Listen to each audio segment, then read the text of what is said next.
with the Prime Minister declining to comment any further on his alleged involvement in the Mendoc share scandal, that's all from us at World Watch tonight. Good night. Urquhart. I had a feeling it might be you. I'm sorry to disturb you at home, but I'd be very grateful if you give me a few minutes before we go to press. Not on the telephone. You can come here if you like. I'd prefer it if you didn't tell your colleagues where you're going. I'll see you in 10 minutes.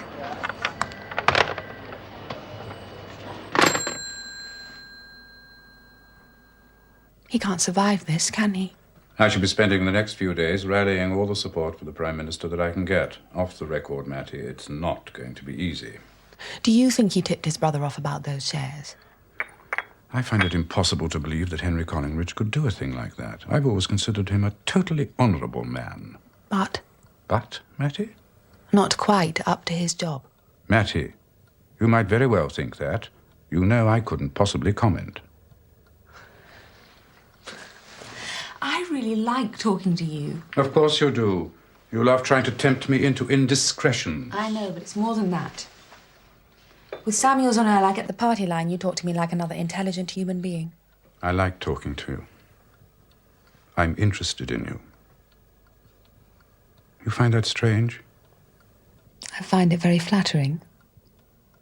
Because I happen to think you're by far the ablest man in this government. Oh, no. You're too kind, Mattie. I think you underestimate yourself, and that's a shame. Underestimate myself? In what way? You underestimate your ability and your capacity for power, I think. And I think you underestimate your personal attractiveness. Now, that is absurd, Mattie. You can't expect me to fall for that.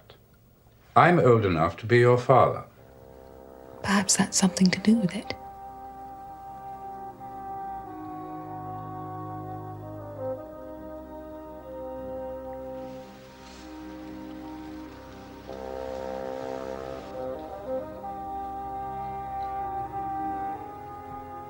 Oddly enough, I always wanted a daughter. My wife and I have no children.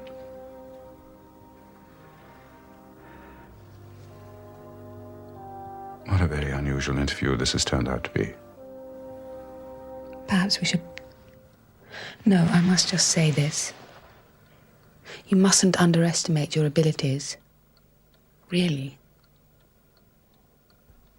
You know you could go much further than you have done, don't you? You think so? If you put your mind to it, I think you could achieve anything you wanted. You might think that, Mattie. I'm afraid I couldn't possibly comment. My editor wants me to find out about the front-runners in the race for the succession. Ah, I'm sure you could tell me who they are. Michael Samuels, Patrick Walton, Harold Earl, Peter Mackenzie. Very good, Mattie. You know you could run rings round any of them. Do I? You're not trying to tempt me, are you? Yes, I think I am. You're the only senior politician I have any respect for. If you do run, I'd do anything I could to help you. Would you, Mattie? I think you know that. I think you know I'd like to do anything you asked me to. Hardly the words of an independent young woman, Mattie. Oh, but they are. I'm not anyone's toy. I don't get chosen, I choose. And I'm not interested in anyone's taboos about age. I wanted you the first time I met you.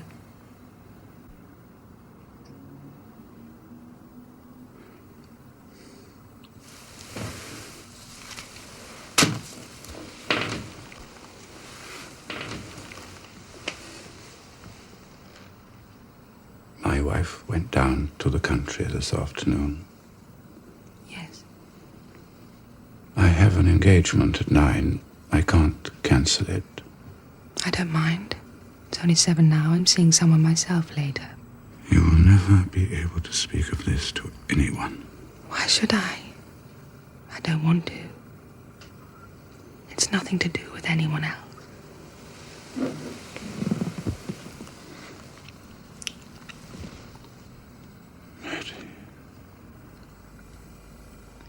I don't know what to call you.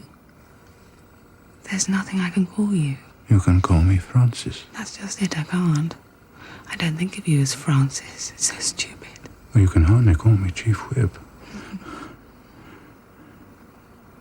I want to call you Daddy. What? I want to call you Daddy.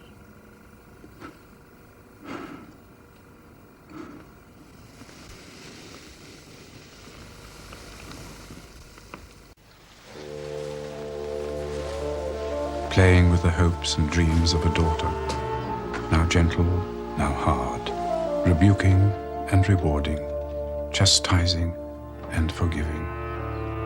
The pleasures of a father of daughters. What greater power is there than that? Why should a man want more? Why should I yearn to be everybody's daddy? 4 o'clock in the afternoon, the most propitious time to make momentous public statements. No, I haven't fallen prey to the astrologers. A 4 o'clock announcement catches the early evening television news and first editions of the newspapers throughout the country. Well, here we go. Afternoon, Kim. Gentlemen, ladies, please sit down. Come and sit down, please. Some of you know already, I think, that it is with quite a little reluctance that I find myself standing here this afternoon. I am more used to serving my country behind the scenes. But since so many of my fellow countrymen have pledged their support for me, I would be very arrogant to spurn them. So, I accept nomination for the leadership of the Conservative Party. I have a great belief in the people of this country. I think they know the kind of government they want. A government that's firm and fair. A government that is not afraid to govern. I would like to see a bit less ideology and a bit more common sense. A bit more common humanity in our conduct of affairs here and abroad. So hard to know who to trust in these suspicious days. Does passion engender trust? Not necessarily. And yet we all would wish to feed on certainties, to hear the word always and believe it true. She trusts me absolutely, I believe. I trust she does.